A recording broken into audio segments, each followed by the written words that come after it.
As I said that, it did click over to 9 o'clock. So welcome. Today is Tuesday, October 14th. I hope everybody countywide that had a day off yesterday enjoyed their day off. We are here for our regularly scheduled Commissioners Court meeting of Karnes County. We do have a quorum present, so let's stand for our prayer and pledge and we will get started. Precious Lord, remind us to humble ourselves before you, trusting that you will lift us in due time. May our words and actions reflect the love and humility of Christ, and may we refrain from judging or speaking ill of others. Grant us the strength to pursue righteousness and to live in harmony with our brothers and sisters. We thank you for your unfailing love and mercy. As we seek to draw nearer to you, fill us with your Spirit, guiding us in the path of peace and holiness. May our lives be a testament to your grace and a beacon of your light to the world. In Jesus' name we pray. Amen. I pledge allegiance to the flag of the United States of America and to the republic for which it stands, one nation, under God, indivisible, with liberty and justice for all. All right, Ms. Jamie, do we have any citizens signed up to speak this morning? We do. The first one is Vice. All right, Ms. Wertz, come on up.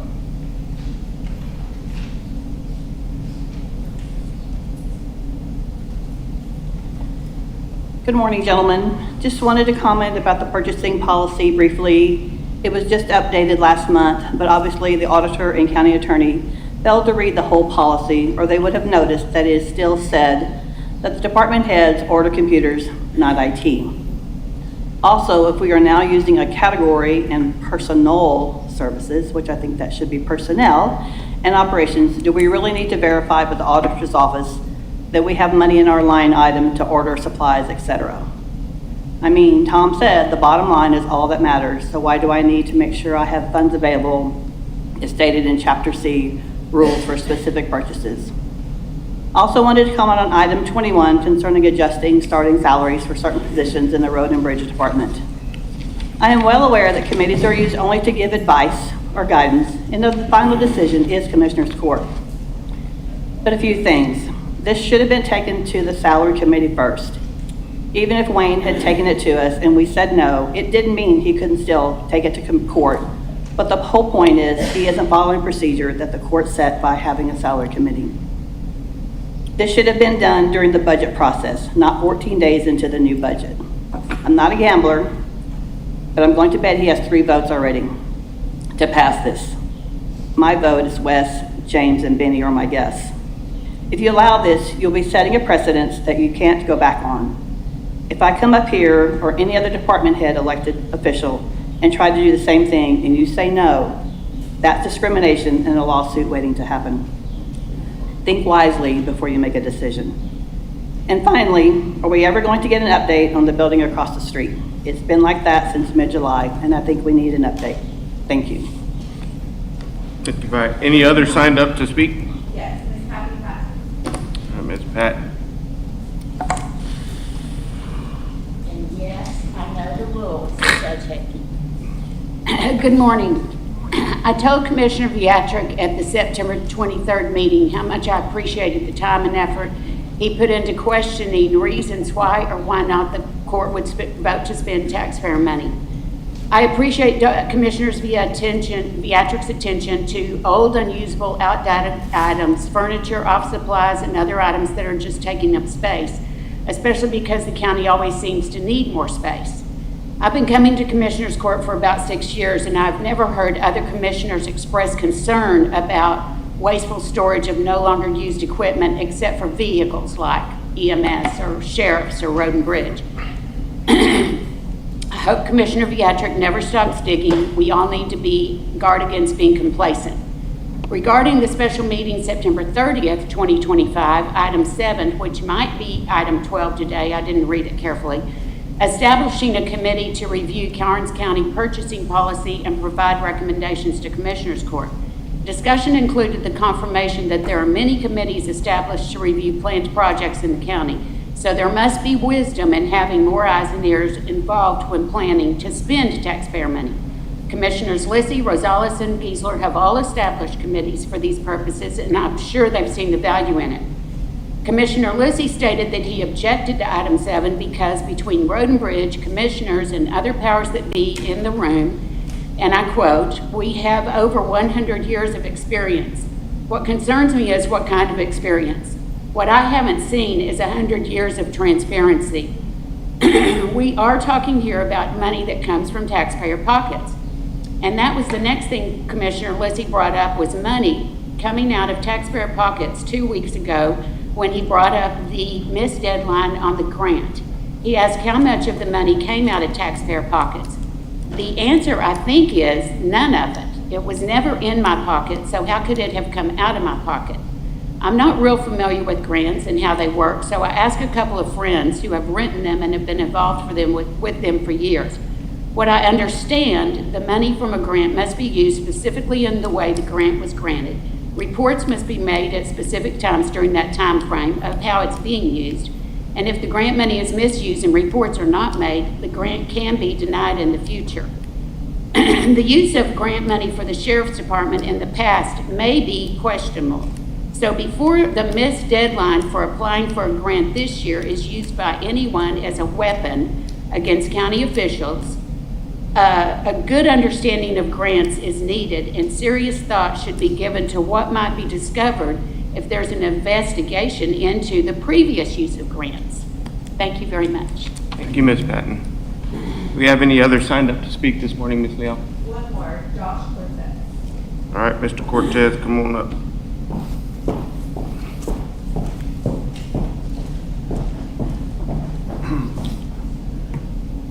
To the judge and the commissioners, thank you so much for having me here today. It's such an honor to be here in Karnes County, and I wanted to come and introduce myself.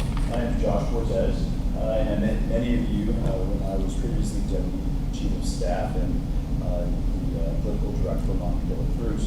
I come bearing good news because, as you guys already probably know, we are now, and people watching as well, we are going to be our very own congressional district.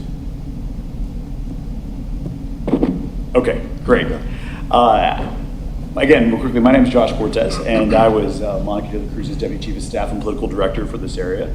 As I was saying, I come bearing good news because we are actually been redistricted to be our own congressional district. The 3 rural counties of Guadalupe, Wilson, Karnes County, with a little bit of Bear, are now going to be the new 35th congressional district in the Texas delegation, which is a great opportunity for us. Why is that a great opportunity? Because now we are able to push the agenda of the rural districts that we have here with, again, the little bit of Bear County in Washington, D.C. Previously, as you guys probably remember, there was always a little bit of a balance between what the border districts need and what is the rural counties need, and now we're able to punch hard on our very own.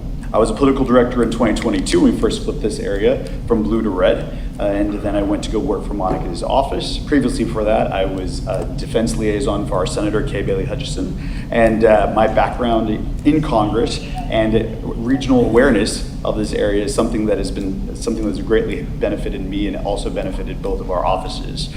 Given that, I just wanted to make sure I reintroduce myself to everybody here. The other couple things that I would really like to be able to work on as we start to work on what we can do to push forward in the next couple of months is going to be our impending water issues. All 3 counties have a impending water crisis that's going to be coming our way. Each county is trying to work on it in their own way. There's a great opportunity to bring federal grants to help with that, whether that be desalination from the coast, or also there's opportunities to bring in water from the other areas of Texas that are already doing that as well. There's also grants that we're going to be working on for rural firefighters and EMS. As you probably remember, we worked on SAFER grants, and there's more of those that can be used for rural counties and areas. And lastly, I really want to be able to push our students toward vocational and work trade schools. One of the things that AI is doing, unfortunately, is eating a lot of the 4-year degree students that when they graduate from college, they're not able to find a job. The OpenAI CEO just said, couple of months ago that about 30 to 40% of graduating four-year university students will not have a job. So what we'd like to do is to be able to get ahead of that. We have a new TSEC coming to Seguin. That is where I'm from. I'm from Guadalupe County. I'm the only person running in this race that is actually from the rural districts. Everybody else is from San Antonio. So I know the region's needs. These are my people. This is my home. And I'm looking forward to help. Thank you so much for having me today. Thank you, Josh. Any others signed up to speak this morning? All right, then we're going to move to item number 6, and we're going to have an acknowledgement for the proclamation for Domestic Violence Awareness Month. Bobby Joe is here from the Thriving Hearts Crisis Center, and a familiar face, Ms. Bonnie Ramirez is here. Good morning, Judge and Good Commissioners morning. Court. Thank you for having us. Absolutely. So like Judge said, we are here representing Thriving Hearts Crisis Center to recognize October as Domestic Violence Awareness Month here in Karnes County. Judge, will you read the end part? I will. Okay. So whereas the crime of domestic violence violates an individual's privacy and dignity, security, and humanity due to systematic use of physical, emotional, sexual, psychological, and economic control and/or abuse, including abuse to children and the elderly. Whereas the problems of domestic violence are not confined to any group or groups of people, but cut across all economic, racial, and society barriers and are supported by societal indifferences. And whereas the impact of domestic violence is wide-ranging, directly affecting individuals and society as a whole. Here in this community, Thriving Hearts Crisis Center, formerly Guadalupe Valley Family Violence Shelter, answered 1,182 crisis calls and provided 6,897 services to survivors from September 2024 to August 2025. And whereas women are not the only targets, men, young children, and the elderly are also victims. And sadly, emotional scars are often permanent. And domestic violence costs United States companies at least $3.5 billion in lost work time, increased healthcare costs, higher turnover, and lower productivity. And whereas it is battered women themselves who have been in the forefront of efforts to bring peace and equality to the home. Now therefore, we do hereby proclaim the month of October 14, 2025 as Domestic Violence Awareness and Prevention Month, and all citizens, community agencies, religious organizations, medical facilities, and businesses to increase their participation in our effort to prevent domestic violence, thereby strengthening the communities in which we live. And this is presented this 14th day of October 2025. I will sign this, and we'll get the commissioners to sign this. Y'all want to come up for a picture? Yes, please. I'll sign. Okay. Thank you.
Okay, item number 7 this morning, a very important, pretty incredible item, is an acknowledgement presentation of a life-saving Phoenix Award to Karnes County EMS paramedics David Valenzuela and Nathaniel Gos Reyes for their timely and effective resuscitation efforts that resulted in the neurologically intact survival of a patient that suffered a cardiac arrest. Good morning, Judge and Commissioners. Yes, it's a good day indeed. I'd like to welcome Nathaniel and David up here, as well as we have some guests, Adrian Martinez, and who is the EMS liaison for Baptist Health System, as well as Eric Frederick, who's the president of Mission Trails Baptist Hospital. up here to the front, please. So a quick summary of why we're here today. So the morning of August 3rd, early morning hours of August 3rd, 2025, so a few months ago, David and Nate were on duty here in Karnes City, just across the street. We call it Station 2. They were summoned to a location here in Karnes City for a male having shortness of breath. They quickly arrived to find a gentleman sitting in a tripod position, increased work of breathing, complaining of chest pain. They quickly realized, hey, it doesn't look too great. So we, on our ambulances, carry cardiac monitors, and it's indicated for our protocols that within 10 minutes of patient contact, we have to immediately recognize and apply an EKG to see if there is what we call an ST elevation MI. So the gentleman did that. They applied the EKG, leads to the patient, and quickly identified, yes, this patient is in fact having a heart attack. So with that, we generally transport those patients directly to San Antonio. Reasons being is most of the hospitals in San Antonio are equipped with what's called percutaneous coronary intervention, where interventional cardiologists will go into a vessel, go into the heart, and get that plaque either rupture, get it out, or actually stent it open. So these gentlemen made the plans to go to Mission Trail Baptist, which is our closest PCI capable center in San Antonio, second being Downtown Baptist or Baptist Medical Center. While initiating transport and subsequent care of the patient, giving aspirin, nitroglycerin, etc., while going into San Antonio or coming actually just outside of the county line, patient went into what we call cardiac arrest. So heart attack, cardiac arrest, two different things, right? You can have a clot in your coronary artery that's giving you chest pain, that's starving the heart of oxygen, its own blood supply, then leads to a cardiac arrest, meaning your heart stops. So Nathaniel was in the back, quickly recognizing this, telling David, his partner who was up front driving, hey, patient went into cardiac arrest. Immediately started resuscitation, defibrillation, CPR, etc. Got pulses back almost within about 3 to 4 minutes. And then identified, hey, this patient is going to have now another 60-minute trip to San Antonio because they're, again, just inside our county line. They elected to perform what we call a rapid sequence intubation procedure, meaning we sedate, paralyze, and intubate the patient to protect their airway. Because of the semi-conscious state, there's a chance they could aspirate, get pneumonia, and that eventually could lead to detrimental harm to the patient long term. So they summoned the help of their captain who was on duty, Captain Andrew Madden, who is also here today. Safely and effectively performed that procedure, delivered him to Mission Trails Baptist ER team. The ER physician as well as the cardiologist on call quickly said, yes, this patient is in fact having a heart attack. Therefore, we need to take him directly to the intervention lab. Went in, got the plaque out, stented open the vessels. Patient had a full neurologically intact survival, was extubated 2 days later, and walked out of the hospital 2 days subsequently thereafter. So it's a honor to be able to share these stories, because too often these cases don't end in neurologically intact survival. Either the patient dies within the hospital or does not have it neurologically intact. They don't have a high level of function. So this is a huge opportunity for us to highlight the success of the chain of survival, right? We talked about it, and if the court will recall, almost exactly a year ago today, the first Commissioners Court meeting in October of 2024, we recognized our first in a very long time neurologically intact survivor with her family, who did bystander CPR, and the team that took care of her. And so it's a huge honor for us to be able to do this and recognize the work that these two gentlemen and the care team that these two gentlemen have at their disposal within San Antonio. So with that, I would like to present these awards to Nathaniel and David. But first, I would like to open an opportunity for Mr. Eric Frederick, again, president of Mission Trails Baptist, to make a few comments. I'll be brief. So thank you for your time. I appreciate it. That's a lot of really technical, clinical stuff that they're talking about. That's not my area of expertise. But as you know, we have a large cross on the side of our building. There's a reason for that, and we believe that we do sacred work in healthcare, no matter where you do that. And we get to see it all the time in our hospital, in a room that doesn't move, that's really big, with a lot of people that come in there and let that happen. But the story you just heard is a couple guys on the road, moving fast, high stress situation in the back of a really small box, getting that same level of care done. And that is incredibly important to this community, obviously to this patient and to us at the hospital, because we know the level of care they're getting in the field is equal to what they're going to get when they come to us. That handoff you get from these guys, 2 days after that, you see somebody walk out of the hospital who had not a whole lot of chance of doing that. And I always say at Mission Trail specifically, we look north and there's the city, we look south and there's the county. And we're very proud of the role that we play partnering with y'all to be that safe set of hands you can hand off patients to. So congratulations to y'all on that outcome. We're super proud and feel blessed to be part of it. So thank you, we appreciate it. Thank you. Incredible job. Y'all hear me say it, the folks that come to Commissioners Court, the folks that listen online. We have the best and perpetually one of the best in the state of Texas EMS groups, and hopefully I never need you guys in that situation, but if I do, I am proud to know that we have the team of men that men and women that work in our EMS. So, Absolutely. Casey, you want to take a picture, do that Absolutely. presentation up here? Yeah, I'll present it here, and then we'll take a picture. Very good. Bias there. So, Nate, affectionately known as Nate, here's your certificate of achievement for achieving the Life-Saving Phoenix Award with your commendation bar, signed by myself and Dr. Razai. And then David, same thing. Congratulations to you both, gentlemen. Greatly appreciate it.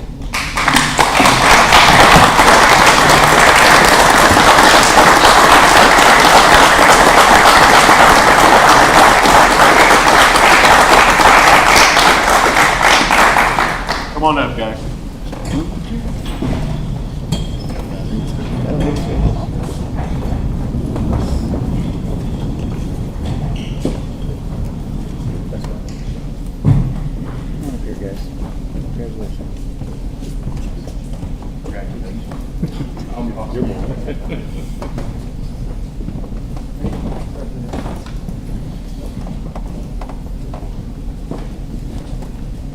Stand by Casey, I'll make it even shorter.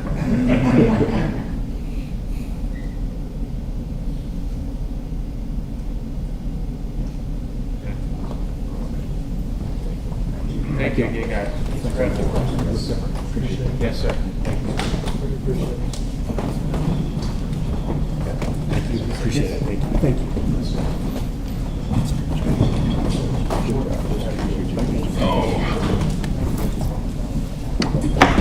Can we just do one more real quick with Casey in it? Yeah. So we can have that. Sorry, but just.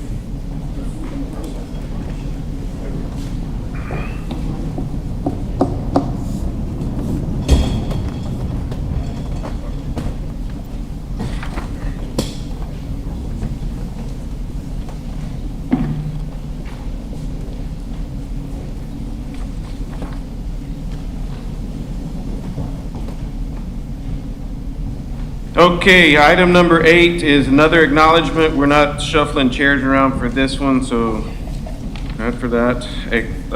And that is the official bond and oath received for Thomas Dupnick, County Auditor, and the bond writer for myself, Wade J. Head County Judge. Elaine.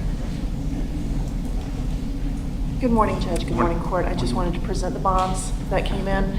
One is the rider for the judge, that was the increase by the state, and the other one is the renewal for Mr. Dupnick. Got both of those in, that's good. Thank you. Item number 9, acknowledge Commissioner Precinct 1 has met the continuing education requirements of Local Government Code Section 81.0025 for 2025. Commissioner Beatrick, would you like to say anything about that? Just that it's required by the state that all elected officials take continuing education, and it was recommended that it get put into the minutes, and so that's why I had it acknowledged here. Very good, thank you, sir. And item number 10 is another acknowledgement, and that is a donation in the amount of $1,000 made to Karnes County EMS in loving memory of Anselma Dries. Funds are to be used at the discretion of the EMS chief. Casey? Yes, good morning, Court.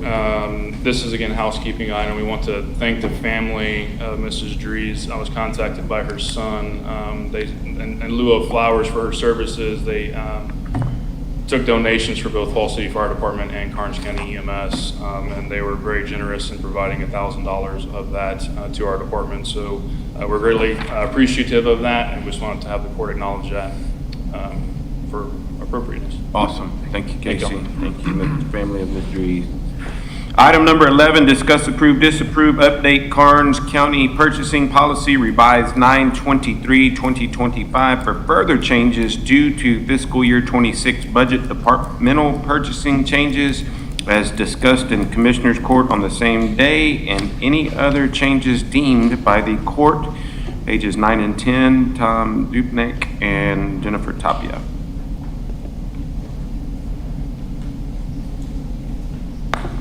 Good morning. Okay, so we made a couple of changes to the policy. We revised it.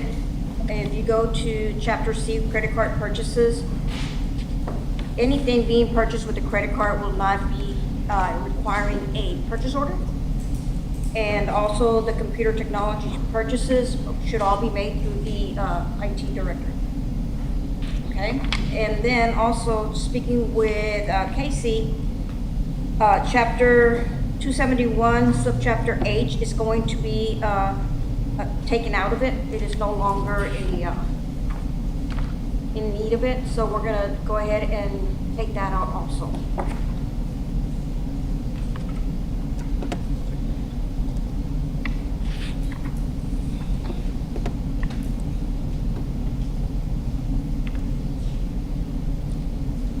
Judge, I make a motion that we approve these changes as presented.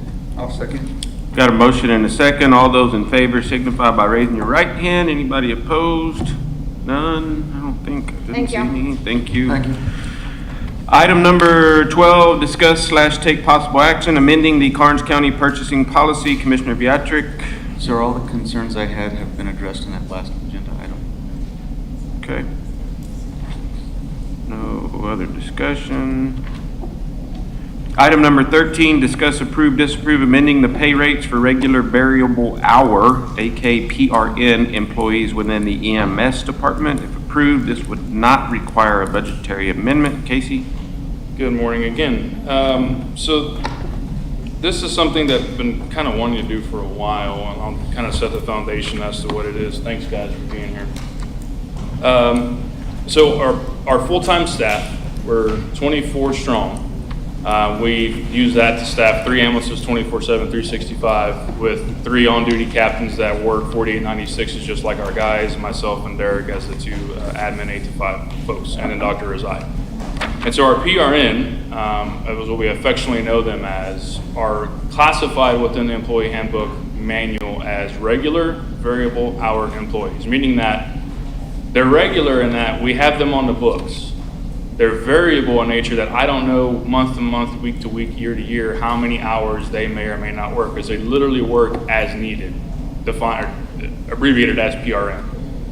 And so we historically have paid them at the base pay rate for the position that they're hired at, meaning if I have an EMT, let's say, I use the example of, I have a EMT that works full-time for Wilson County ESD 4 in Floresville.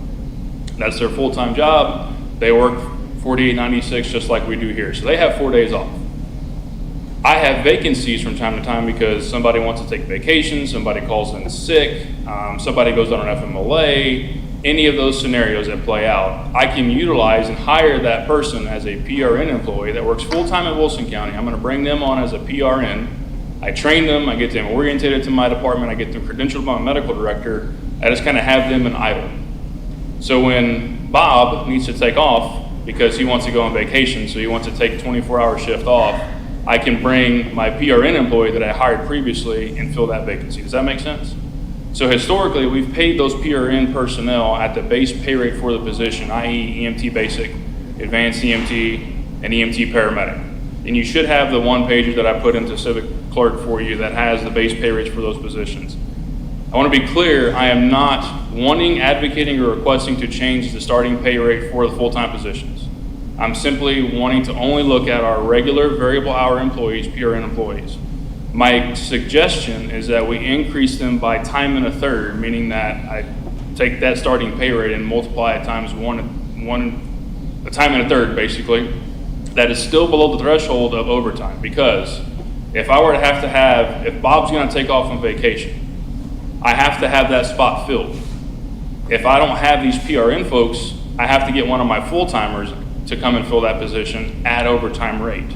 So it costs the taxpayers significantly more money to use my full-timers working 72 or 96-hour shifts on overtime rate to fill that. That's why PRN employees are in the pool of those folks are super crucial.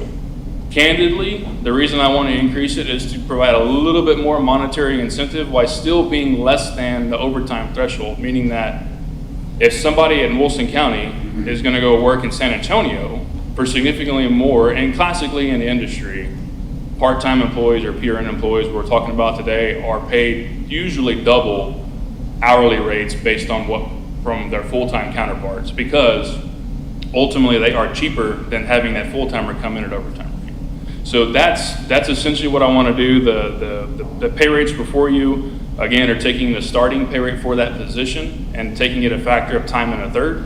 Again, it's less than the overtime rate for the position that's already budgeted within the payroll budget of my department, because ultimately all the numbers I provide to the judge during budget cycles and then you as a court approve, I have to budget for Bob to take off all the time that he's going to accrue throughout the year. I may not approve all of that because of operational necessity, but I have to factor that into my calculations. Furthermore, I have to pay him to be off using his paid time off, and I also have to pay somebody to come and work that at overtime rate. So the money is covered within the budget already, regardless of what the court decides on this agenda item today. Because I take the full-time pay rate for all of my full-time positions and factor that overtime to actually get my budgetary number identified. So happy to answer any questions. I know that's probably a lot, but happy to provide any clarity or more information. So at the end of the day, Casey, the money's coming out of funds, regardless wherever it comes from. It's coming out of funds that are not being used. That's for something else. Well, they're other payroll. Correct. They're not being used if they're identified funds within my budget in payroll. Yes, I'm trying to keep up with you. Sure. Yeah. So basically, what you're doing is the monies that you're going to use over here is over here monies that weren't spent but were already put in the budget. Correct. Okay, so you're using these monies right here that haven't been spent, that would have been spent either way on payroll to do this increase. Not particularly. I'm lost. So yeah, all the money is identified within my payroll. I have 2 payroll line items within my budget. There's actually more than that, but EMTs full-time and paramedics.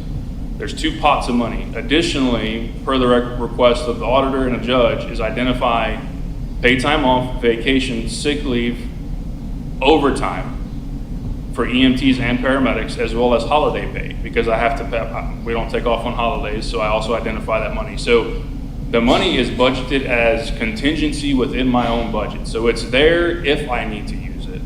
This would not change any of that other than just changing their pay rates per hour that they work. The money that's allocated currently in my budget and historically in my budget is sufficient to do exactly this, because ultimately the money I'm budgeting is to pay a full-timer to come in at overtime rate to fill these vacancies throughout the year. Okay. I hope that makes sense. It makes sense. Okay. So how many PRNs do you currently have? We currently have 7. 7? Yes, sir. 1 advanced EMT and the rest are paramedics.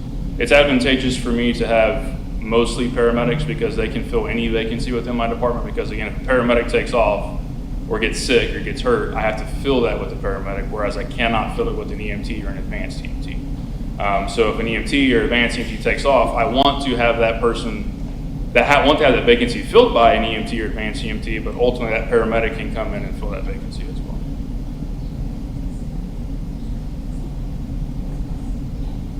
Casey, I like to read numbers just so everyone out there in the world can know what we're thinking. You've got Sure. EMT basic is currently making $16.57 an hour. Correct. You're proposing $22.04 an hour. Correct. EMT advanced is $17.99 an hour. You're proposing $23.93 an hour. Correct. And EMT paramedic is at $22.41 an hour, and you're proposing $29.81 an hour. That's correct.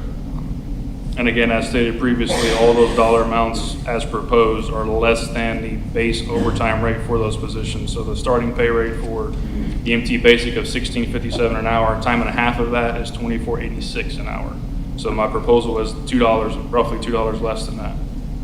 EMT advanced, $17.99 an hour. The base overtime for that is $26.98 an hour. I'm proposing $23.93, so roughly $3 less an hour. And then paramedic base rate, as stated, $22.41. The base overtime rate is $33.62. My proposal is $29.81, which is roughly $4 less than the base overtime rate.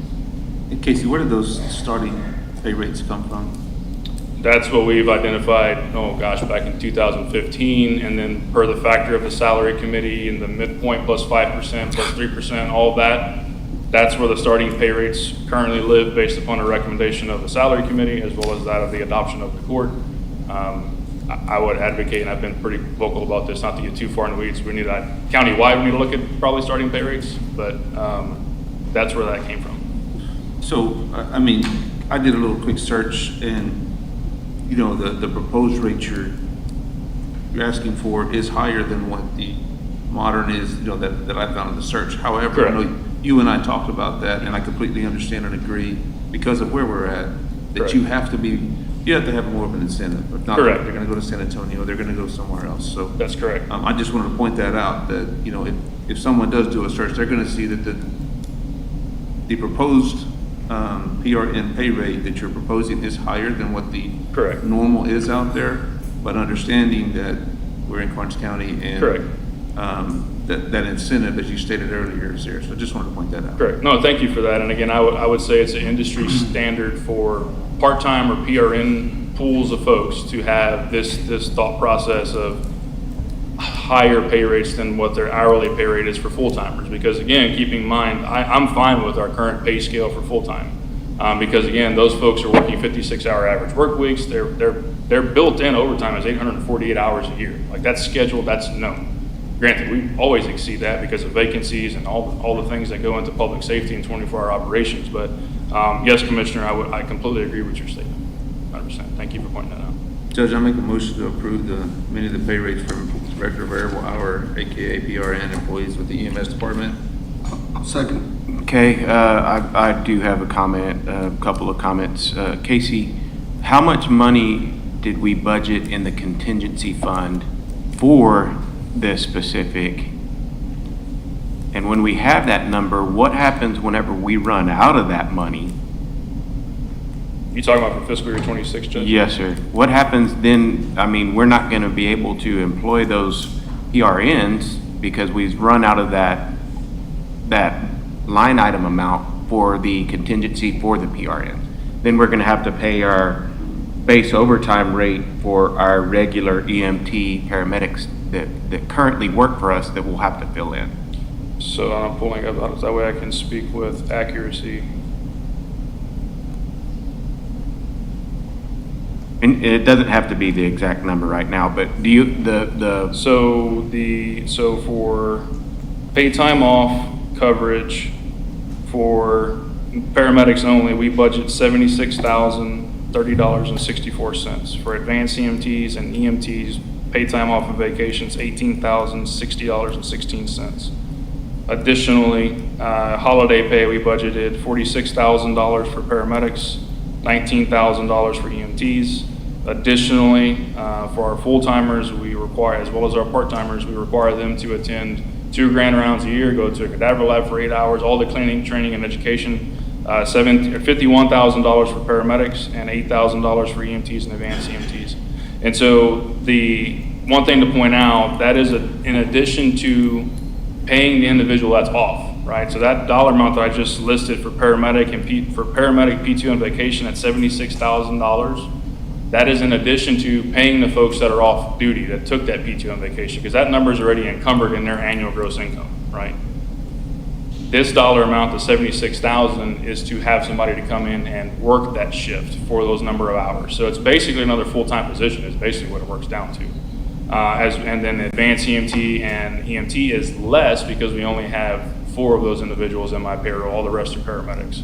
So there's never been, since we started doing this, because this is only the second year we started doing this. Previously, we said, well, if we run out of money, we'll come back to the court, make a budget amendment, et cetera. Fiscal year 25 was the first year that we actually identified this number, put it in my budget for holidays, PTO, and vacation. And last year we didn't run out of money. I'm happy to report fiscal year 25 was the first year for payroll. I didn't have to come to the court and ask to transfer money out of contingency. It was already within my budget. We had to move some money around because I had a guy on workers' comp for a year and all that stuff, but we had enough money within my budget. So I hope that answers your question, Judge. I think. Roughly a little over $200,000 that we're budgeting Yes, sir. for all of those. Yes, sir. Okay. Judge, ma'am? None of it's coming out of contingency. No, sir, it's all out of my department's budget.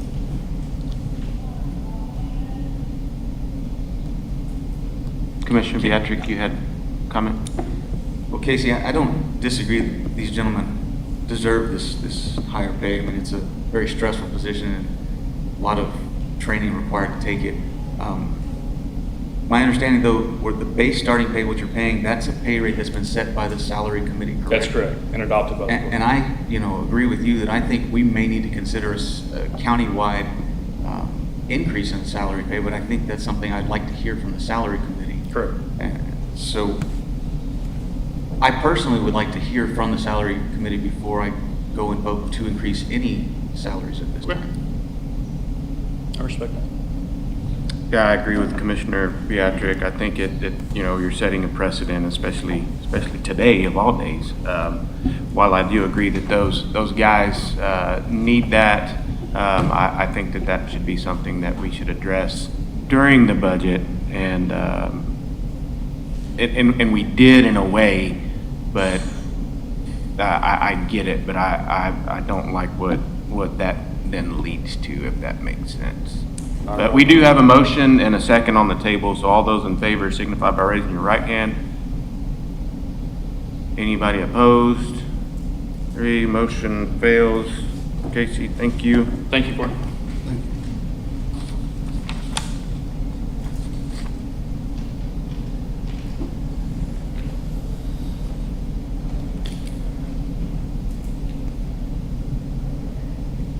Okay, item number 14 is discuss, approve, disapprove proposed utility easement to be provided to the city of Kennedy, granting access to a relocated sewer utility on county property near the EMS admin / training center / EOC. Casey? Good morning again. This is my last item, I promise. So this should be familiar to the court, but just a quick recap as to how we got here. So upon working through design, civil specifically, for storm drainage and the early stage of design, Commissioner Beatrick had expressed concern and wanted to have further investigation into the alleyway that was depicted on the backside of our property. So he talked with Mr. Jaime from the City of Kennedy, Development Director. They toured the alleyway and found a storm drain that they discovered a couple sewer lines that the city did not have within their inventory at the time, one of which transects our property. So upon months and months ago, obviously the plans developed and we knew about it, we continued to work. Civil engineer finally, the City of Kennedy rather, finally located the line as far as the actual left and right as well as elevations. And the civil engineer finally made his stance that it will have to be relocated, not so much for the building foundation, which is what we originally were thinking, but once the official locate was done, it did not impact the foundation, but it does in fact impact the storm drainage system that's designed for the parking area. And so, as the court will recall, we had as an alternate within the bid package for the project, we had a sewer relocation bid out, roughly, don't quote me on exacts, but $55,000 and some change. That's identified as an allowance within the guaranteed maximum price that's already been approved and on contract to relocate that line should it have to be done. It will have to be done. So this easement before you today is simply a standard utility easement drafted by Mrs. Tapia to allow the city access outside of their alleyway, which they already have access to, on what would be the westerly portion of our property line that runs just up against the chain link fence that, if you're familiar with the area, where the road and bridge employees used to park, as well as where the salon is. So there's a standard 10-foot utility easement. We had Mr. Pollock draw up the meets and bounds for that.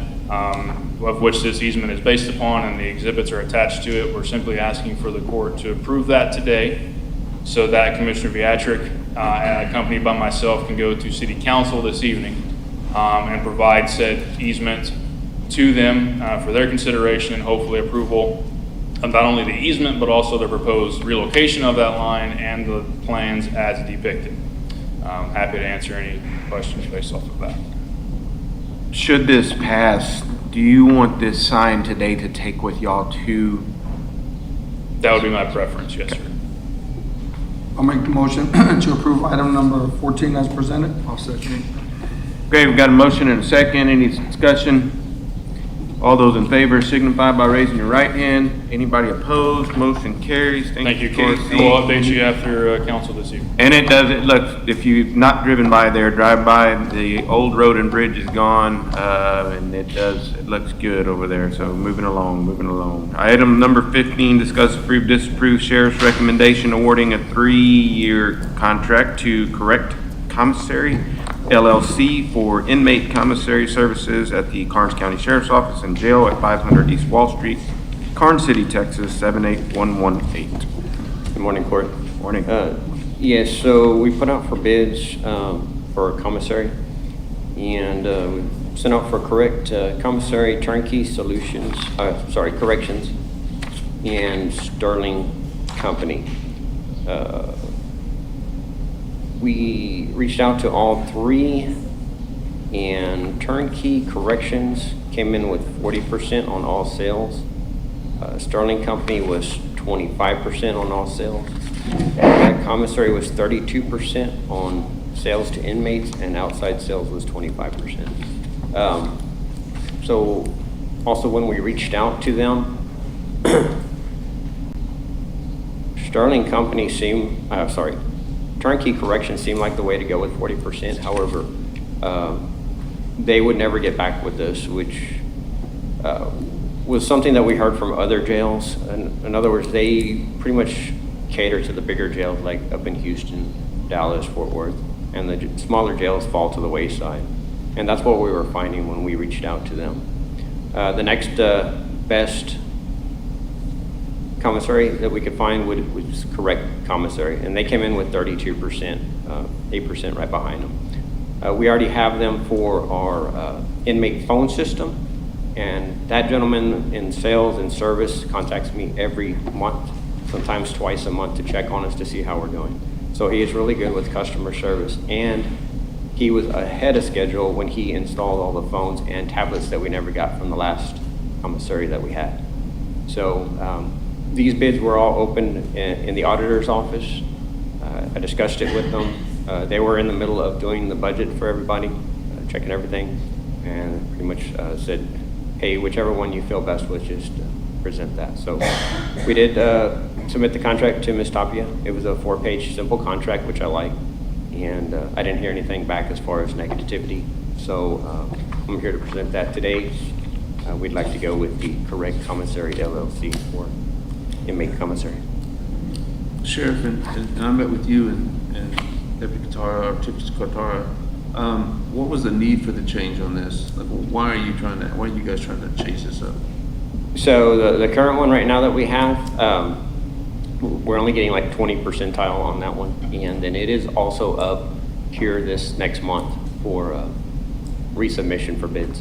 So What's that date? Is it the 29th you said? I'm sorry? You said the 29th? No, it's in the 20 percentile. The renewal date. What was the renewal date? I don't recall the exact renewal date, but it is coming up pretty quick here. November 29th or something? November the 29th? I believe so, if you remember correctly. Make the motion to approve item number 15 as presented. I'll second. Got a motion and a second. All those in favor signify by raising your right hand. Anybody opposed? None. Motion carries. Okay, Sheriff, got that signed for you. Judge, item number 16 was included in this, but it was submitted in error. I wasn't ready for that. Okay, we will, no discussion. We'll just, are we going to put it back on? Do you want to table it or just not even talk about it? It should have never been submitted. It was by accident. Okay, all right. We will skip item number 16. Okay.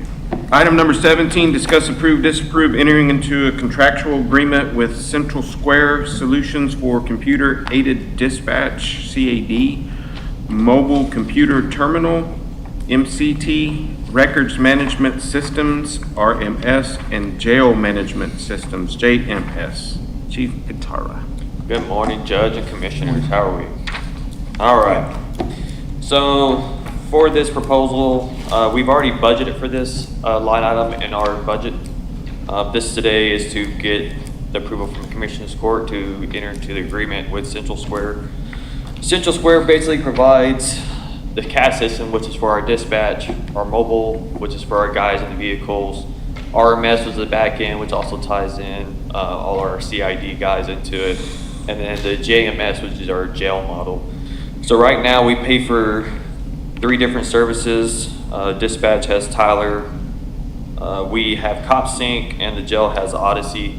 For those that are worried about Odyssey going away, this will patch into Odyssey for county court, clerk, and all them, so there's no worry with that.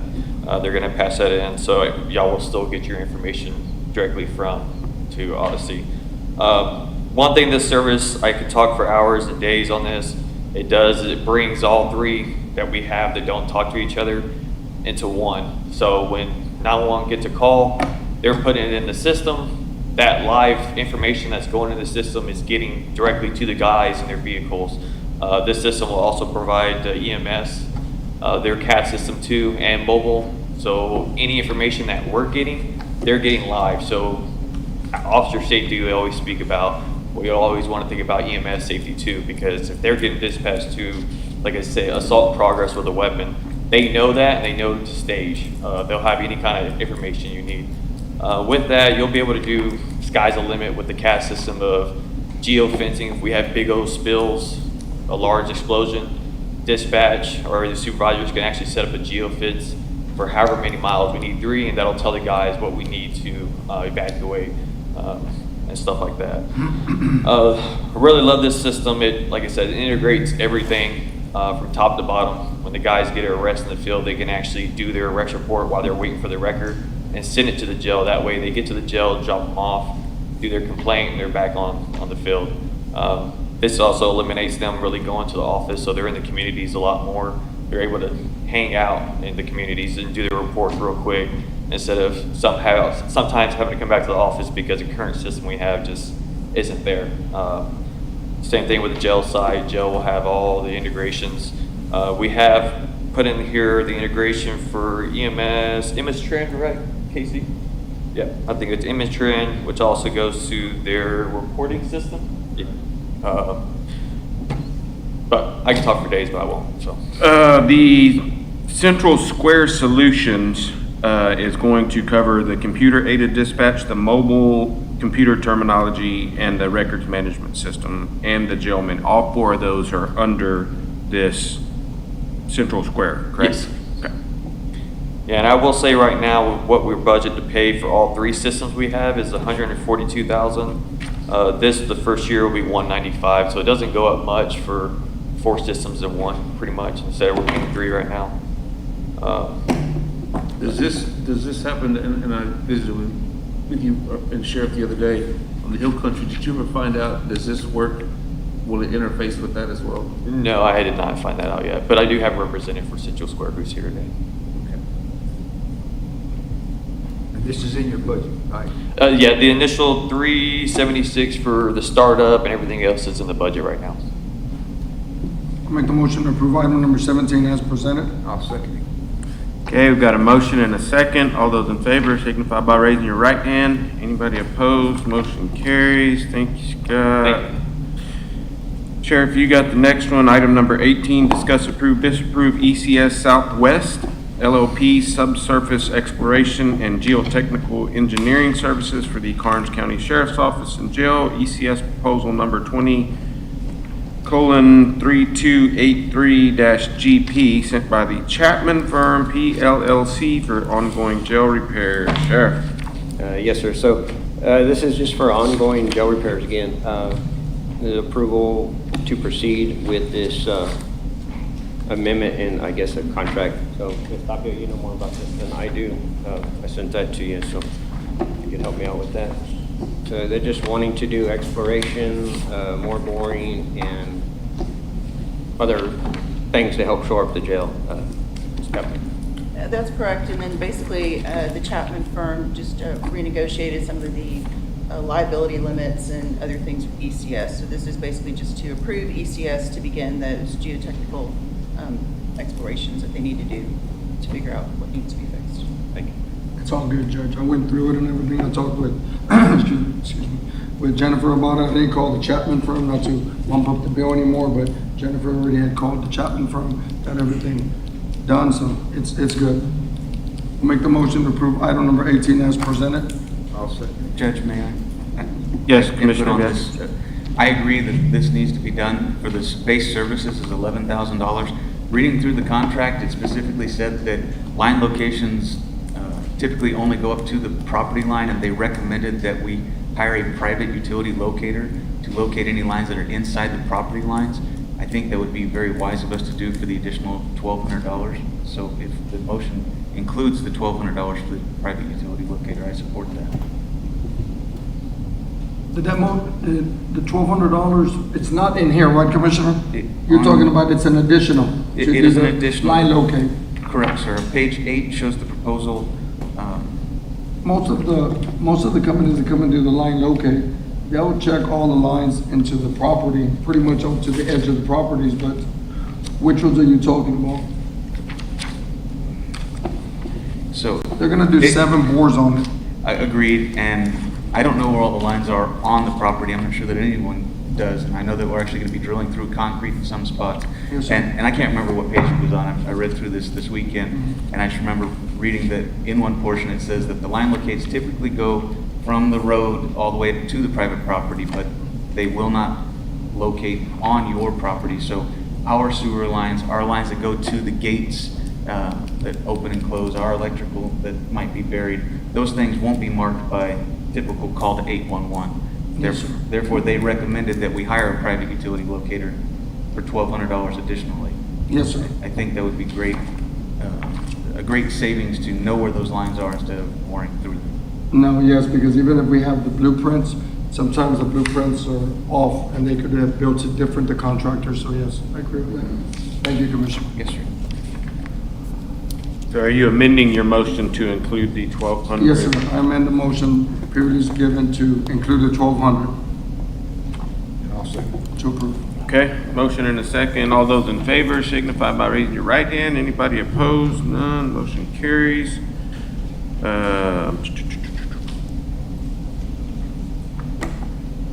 Okay.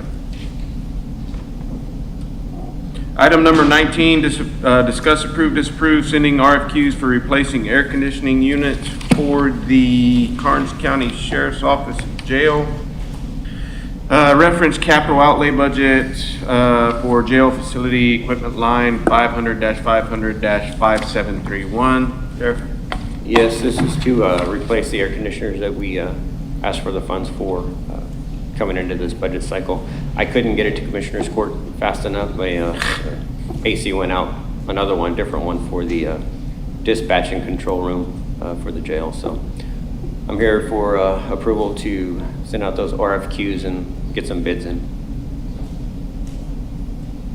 I'll make the motion to approve item number 19 as presented. I'll second. Okay, we have a motion and a second. All those in favor signify by raising your right hand. Anybody opposed to cooling the jail? All right, motion carries. Item number 20, discuss, approve, disapprove sheriff's recommendation to expand the jail not to exceed 144 bed capacity based on facility needs. Report from the Texas Commission on Jail Standards, recommending adding 94 beds to the current jail, contingent on discussion and approval. Move forward with the RFQ for architectural design. Sheriff Biggin. Yes, so they recommend adding a minimum of 94 beds. That should have been minimum in there. So I don't know exactly how many beds we can put on that piece of property without an architecture design. People getting in there and looking at what we have underneath the soil and how much room we actually have on the property. So until we move forward on that, I really can't say. I'd like to see a 144 bed capacity. That'll get you well into the future without having to do this again. But we may not be able to get there until we actually see what they say. So with that being said, I'd like to approval, but RFQs for an architect to start looking at designs and what we can and can't do so I can address the court with more detail. Sheriff, what's the current capacity of the jail? It's a 48 bed jail, sir. And how many people do we currently have incarcerated at our jail? I didn't check as of current, but typically we run about 35 in ours, and then we're running about 20 to 25 over at the GO. The report that you provided here really concerned me. There were some days that said we had 70 people incarcerated in our 48 bed jail. I know you have some over GO, so I totally agree that we need to move forward, gentlemen, with increasing the size of the jail. I spent a lot of time this weekend looking at Google Earth images trying to say, where are you going to put this? And I completely agree. We're going to need some serious help figuring out how to place. So I would make a motion to approve agenda item 20 as presented. Second. Got a motion and a second. All those in favor signify by raising your right hand. Anybody opposed? None. Motion carries. Item number 21. Discuss approve, disapprove request by KCRB engineer to modify starting salaries of maintenance tech 1, equipment operator 1, equipment operator 2, construction inspector, service manager, and foreman. Wayne? Good morning, Court. The purpose of the agenda item today is to request modifying these starting salaries for the positions the judge just read as follows. Equipment operator 1, I propose we raise it to $21.12. Equipment operator 2 would be raised to $23 an hour. Construction inspector would be $24.28. The foreman would be $27.16. And the service manager would be $25.24. These are minimum starting salaries. So people that are currently in these positions, for the most part, are making this already. And just because of the years of experience, the changes that I'm proposing would not be retroactive to the existing positions that are filled, but they'll become active when the positions are vacated and then refilled. The adjustments can be made within our existing budget. The changes that are needed to facilitate growth, encourage competition within the department, for especially our new hires.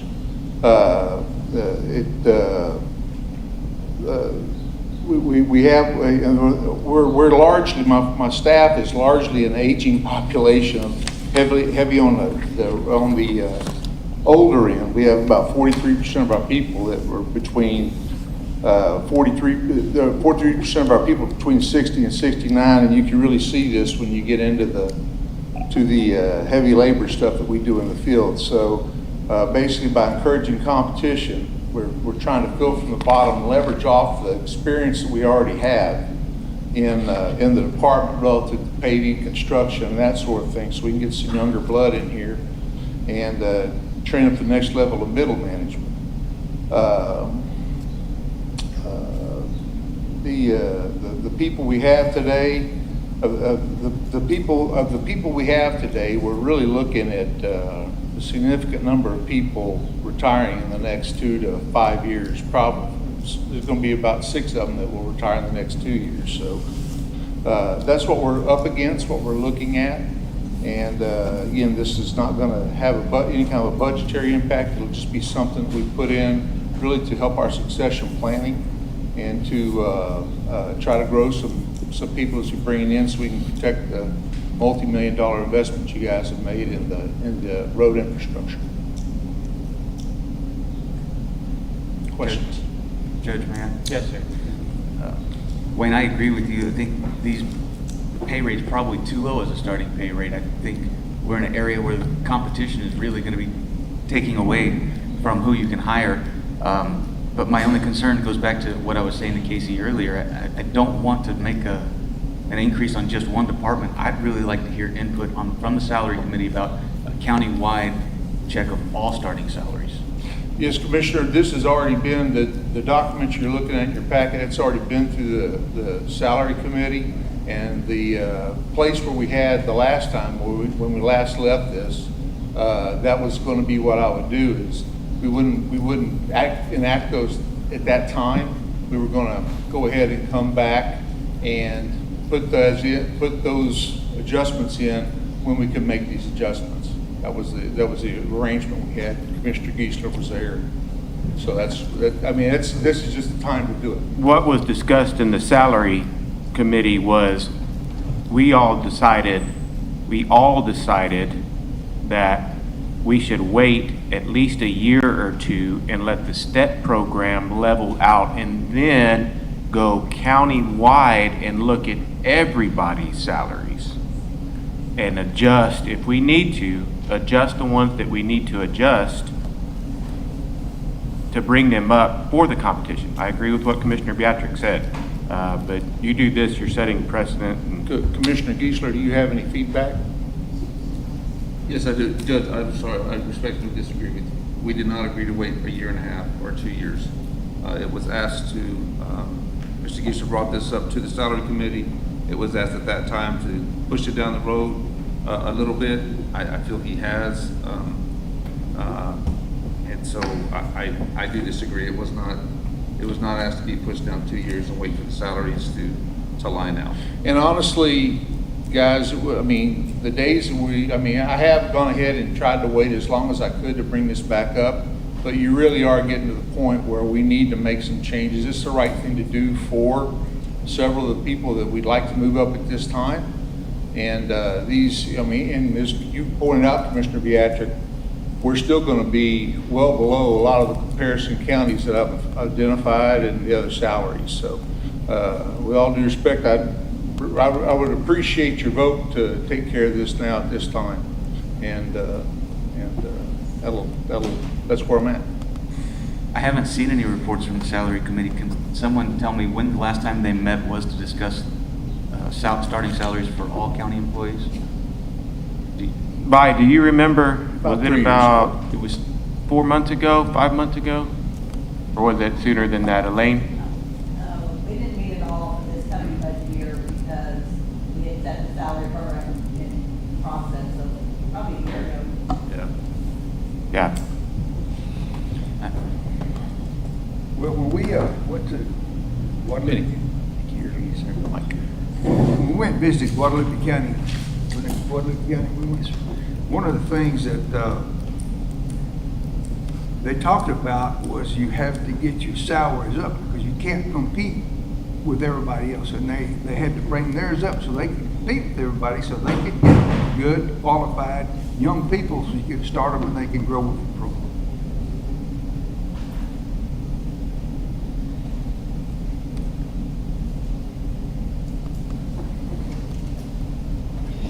I'll say this, I just like I supported Casey on his run, excuse me, Commissioner, I didn't mean to jump in there. That's fine. I mean, I don't think this is out of line. I think the documentation and the numbers that have been presented in comparable counties is in line. So I don't see a problem with this. Judge.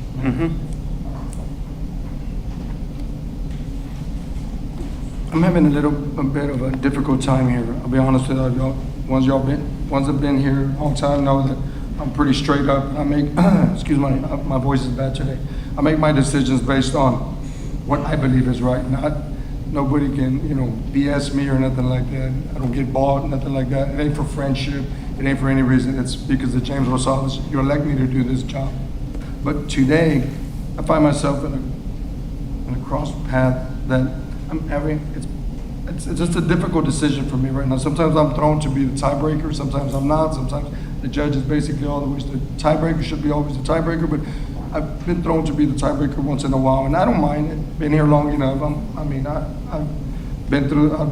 been drug around a lot of times.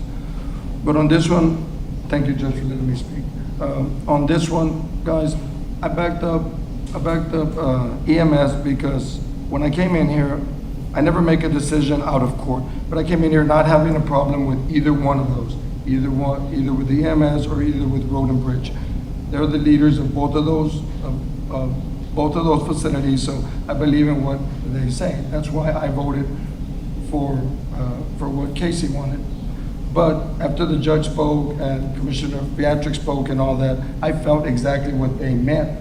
So I'm gonna be honest with you, I'm right here honest, man, y'all know. I was right on the edge of pulling back my second on Casey, but I didn't because I stood by what I first walked in believing in. But I was, Casey, sorry, but I was right on the edge of pulling that second back, but I did it. I went ahead and I stayed on it, and I voted for it because I believe that they're the ones that do their thing. The salary committee and all that, I've been through a lot of salary committees, I've been through a lot of committees and everything, but at the end of the day, I have been here on the court where we did a salary committee for 3 or 4 months, not to get into the weeds, Judge, I'm sorry, and they came in, they gave us their verdict on it. We voted 100% against them. We got them really, really mad. What you have to understand is the buck stops with these 5 right here. So no disrespect to any of the committees and everything. The committees can go 2 or 3 months doing whatever it stops with those 5, whoever is the leaders of the county at that time. So with that being said, I agree with Commissioner Geisler. I supported Ibram. It failed. I'm gonna support you on this one too. If it fails, it fails, but I gotta keep what I believe in. So with that being said, I'll make the motion to approve item number 21 as presented. I'll second. Okay, we've got a motion and a second. All those in favor signify by raising your right hand. Anybody opposed? Thank you, Commissioners. Motion carries 3-2. Item number 22 is our consent agenda. We have all the reports from our Justice of the Peace 1, 3, and 4. We have our KCRB Special Project and Landfill Report, Constable Precinct 1 and Constable Precinct 3, our VSO, and our DMV. Any of these items that we need to pull, we can pull and discuss separately.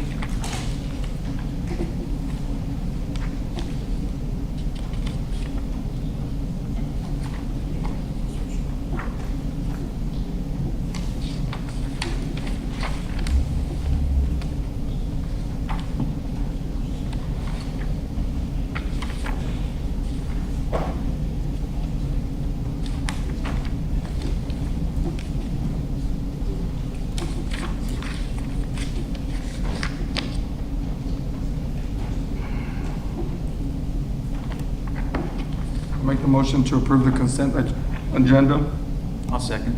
Okay, we've got a motion and a second. All those in favor signify by raising your right hand. Anybody opposed? Do we need to pull any items from the consent agenda for item number 23? Hearing none, we'll have our updates from our commissioners, starting in precinct 1. Yes, sir. So we still had a couple of pallets of old computers, monitors, and other unused electronics in the county storage building. And since they were hosting another hazardous waste disposal, I reached out to the San Antonio River Authority, and they were willing to partner with VH TechWorks again, who picked up our e-waste last week. To prepare for last month's special meeting, I had several conversations with tax legal team and studied the budgeting resources they provided. I had residents reach out to me about trees blocking road signs and culvert markers being knocked down on County Roads 156 and 163. I met with Road and Bridge to create a maintenance request. I met with a resident who asked for help after an internet contractor installed new fiber across their private property. After some research, I was able to connect them with the company's local director of operations so they can resolve this issue. I then met at the same location with representatives from Aspen Utilities to ensure that they were aware of the property boundaries and so we would not have that same issue twice. I have been inspecting the work performed by Aspen contractors for VTX and have noted some concerns with damage to road surfaces, litter, and parking on private property without the owner's consent. This has prompted multiple meetings with Aspen management, who I believe are trying to solve the problems and improve their operations. If you have any issues with Aspen's contractors or installation of fiber lines, let me know and I will help where I can. I've been working with our EMS chief, Casey Ibram, on details for our EMS training and admin building. I spoke with Kennedy City Manager and was able to have our proposed utility easement and site plan placed on tonight's City Council meeting. I was asked to give a presentation to the Kennedy Rotary Club where I updated them on several items I'm working on, along with the county's plans for multiple construction projects. The Road and Bridge Department received their new oil truck and tested it out by paving the Karnes City yard with recycled asphalt from TxDOT. I spent a few hours watching the process, and I think it turned out pretty good over there. I helped represent Karnes County Crime Stoppers at Kennedy's National Night Out. The turnout from the community was the best I've ever seen. I attended GEO's quarterly Community Advisory Board meeting and the Kennedy Chamber of Commerce second Friday morning mingle. I reviewed the bills and agenda items, and last Saturday I helped Road and Bridge load tires at the hazardous waste disposal. We filled 2 semi-trailers before 10:30 and eventually had to turn people away. So if you were turned away, the San Antonio River Authority will accept your tires at their event this Saturday in Goliad. Also, the city of Kennedy will have a free tire roundup for their residents on October 25th from 8 to noon at 201 School Street. Thank you, Commissioner. Commissioner Precinct 2. First of all, I'd like to thank all of our county employees again for the work and hard work that they do. County Road 242 was requested to be shredded before the Anna Maria Turkey Dinner, and EMS got, I'm not EMS, but Road and Bridge got out there and got it done. Thank you all for that. And people in Anna Maria, thank you too. Working on the Hobson Street project, plan should be completed by the end of the week for the north side of Hobson. Shredding on County Road 388 and County Road 387 have been started. Road and Bridge put up signs on County Road 343. Trees around Precinct 2, JP are going to be trimmed, getting ready for the Precinct 2 Service Center construction. And drainage on County Road 211 will be started in about 2 weeks. Had calls about trash being dumped on our county roads, and Road and Bridge has been very good with their quick response and handling all that. And if anybody sees anyone dumping, please call the Sheriff's Department and get them turned in and get some of this stopped. And, been working with the City of Kennedy and Falls City about getting an MOU agreement with the right-of-way easements for the railroad right-of-way in Falls City and a city street in Falls City. And if agreed, our county attorney will be working on a MOA and will be brought to court for approval. Numerous calls about burn bans, and yes, we still are in a burn ban, my goodness. And in closing, I would like to thank everybody. God bless America, and pray for rain. Commissioner Rosales. Good morning. First of all, let me, my voice has been going in and out the last few commissioners' court meetings. Please forgive me for that. I'm going this month back to MD Anderson. They'll let me know what's going on, but this is a lifelong thing with my voice in and out, so please I do apologize. County Road 360, 400 will be paved in the next 2 to 3 weeks, weather permitting. County Road 289 in final phases with design team. County Road 300 and 302 will begin this week with major rehab maintenance projects. Last week I attended the 103rd Annual Conference Judges Commissioners, and it was good. It was in Galveston. It went great, learned a lot. A lot of the stuff is repetitive. They have a few different speakers that put it in a different way, so it's pretty good, but they're good meetings. What I did want to let y'all know was that one of the speakers there was our engineer, Wayne Giesler, and he did great. He did great for Karnes County. He was a good speaker. I saw people after he spoke, they were asking him questions. He answered everything. I was kind of in the background just looking at him, seeing what he was doing. He talked great for Karnes County. He did a great job. I was very, very proud of him. We should all be proud that we have someone like that that's able to speak and train over 200 judges and commissioners on different things and answered any questions that they had. So thank you. You did a great job over there. Really appreciate it. Proud of you.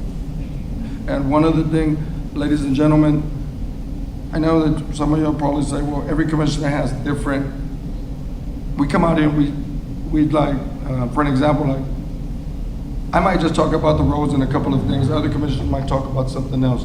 But please, please know that we all do a lot out there. If I sit here and tell y'all every single thing that I do, I never leave.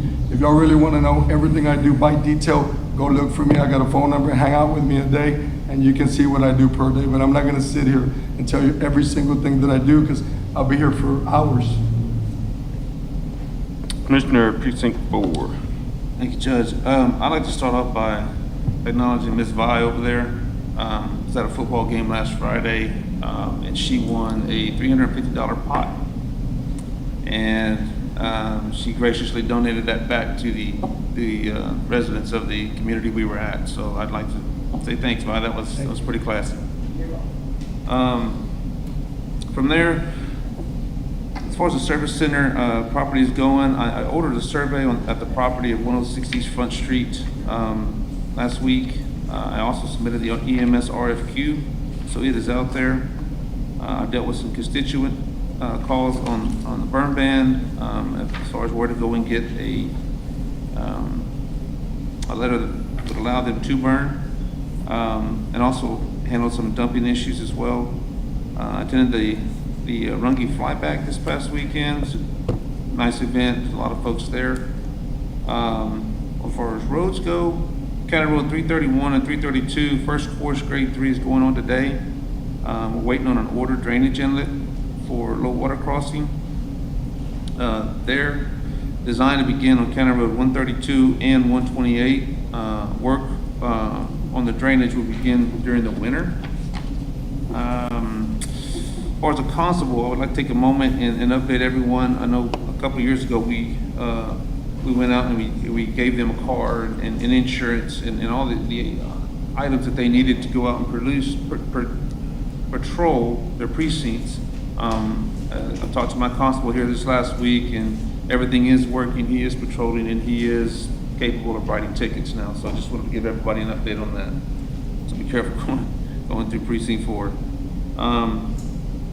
I met with the Runge ISD superintendent, the mayor of Runge, and the SRO officer at the school concerning some recent incidents. I also spoke with the sheriff this morning. I'm going to visit with him later today and try to have a meeting with everybody. Last thing I have is I did want to take a moment and remind folks that if there are questions about the road construction, to reach out to either myself or the road and bridge engineer. Please do not approach the folks that are in the field.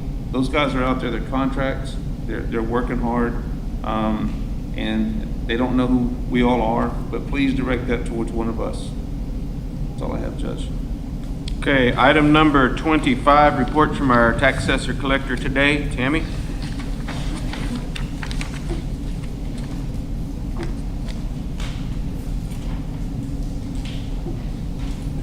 Good morning. How's everybody this morning? Good.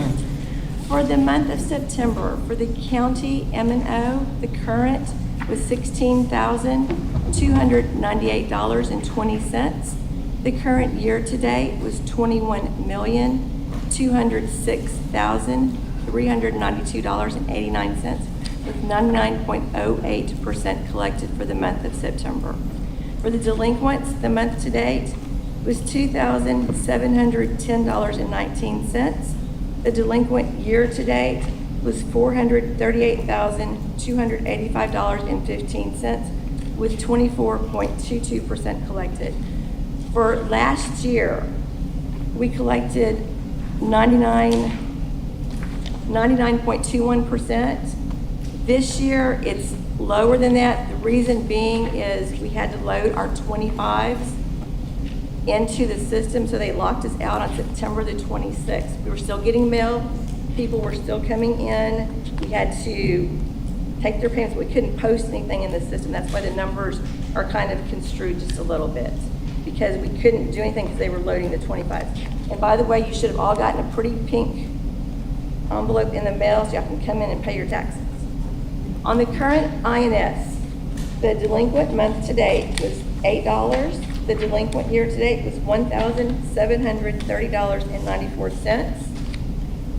On the road and bridge, the current for the month of September was $2,776.73. The current year to date was $3,616,426.60 with 99.09% collected.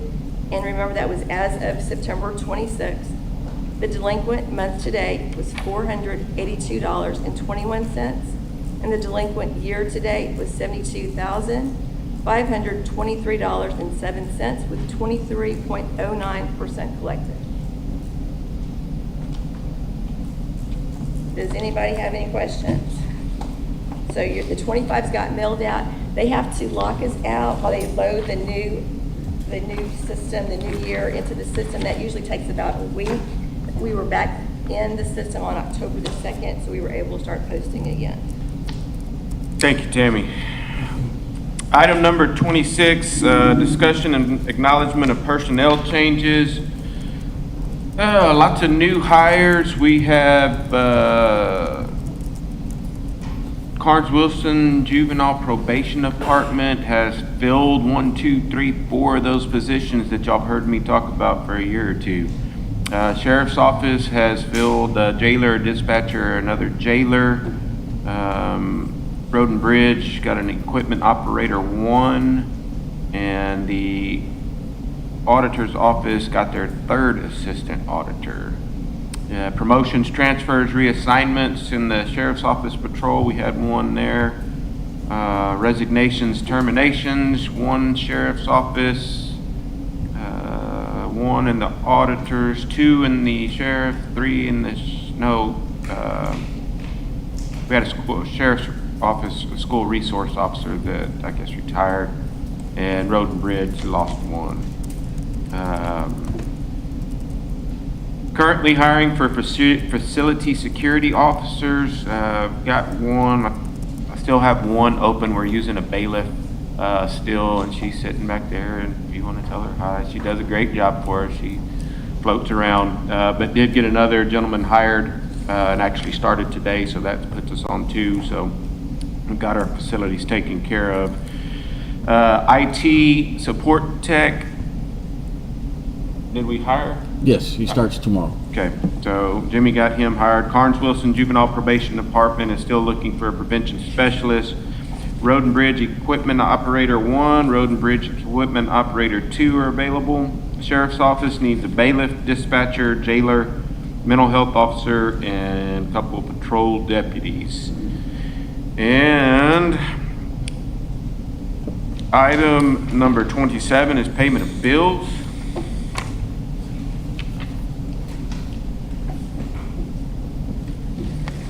Good morning.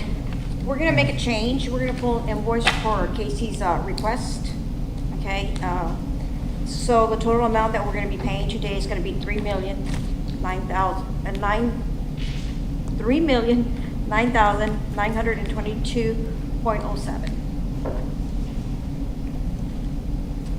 $3,009,922.07.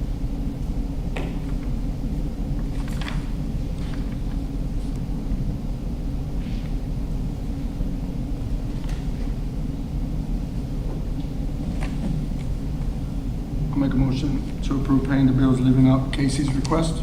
Second. Motion and a second. All those in favor signify by raising your right hand. Anybody opposed? Motion carries. Item number 28, acknowledge Commissioners Court will meet on October 28, 2025 at 9 a.m. in the Karnes County Jail Courtroom. I announced this last month. So if you want to come and see the jail while we're having Commissioners Court, if you would like to come to Commissioners Court and see our jail, that's where we're going to have it next October 28th, 9 o'clock in the morning. The jail is located at 500 East Wall Street, Karnes City, Texas, 78118. Item number 29, Alma. Can y'all be quiet, please? Item number 29, we need a motion to adjourn. We can get to work. Move we adjourn. Second. All right.